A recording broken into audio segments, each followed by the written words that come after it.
పాపం నుండి విడిపించబడ్డాను కాబట్టి I'm free. I don't not need Jesus anymore. I'm free. Heal చేయబడితే స్వస్థపరచబడ్డాను కాబట్టి మరలా ఆ ప్రార్థన జీవితం అక్కర్లేదు, మరలా ఆ వాక్యము అవన్నీ అక్కర్లేదు అని అనుకుంటున్నారా? బలమైన మళ్ళా 7 అంతలు వస్తాయి. జాగ్రత్త. Do not let go of Jesus. చెప్తారా, నేను నిన్ను విడిచిపెట్టానయ్యా, మరలా యేసు దగ్గరికి రండి. మీరు ఎవరి దగ్గరికి వెళ్ళినా వెళ్ళకపోయినా మరలా యేసు దగ్గరికి రండి. ఎందుకంటే ఆయన దగ్గరికి వచ్చే వారిని ఎంత మాత్రమూ త్రోసివేయడు. ఇశ్రాయేలు, నువ్వు నా దగ్గర రాని ఉద్దేశించిన ఎడలా తిరిగి నా యొద్దకే, ఇంకెవరి దగ్గరికి రావద్దు, వెళ్ళొద్దు. Nobody else. నేను ఈరోజు అడుగుతానండి, మాటలో మాట.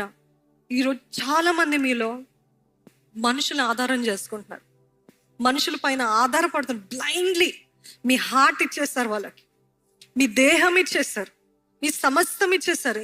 ఏదో నామకార్థంగా భక్తి చేస్తే నాకు వివాహం అయితే, భక్తి చేస్తే ఆలయంకి వస్తే, ఇలా మూఢనమ్మకాలతో వస్తున్నారు. కానీ you have given everything to that person, who ever it is. But God is saying, ఆ మనిషి సడన్ గా వెన్నుపోటు పొడుస్తాడు. జాగ్రత్త. ఎందుకంటే మనుషులు వారి మూడ్ తగ్గట్టు మన ఎడల ప్రవర్తిస్తారు. వారి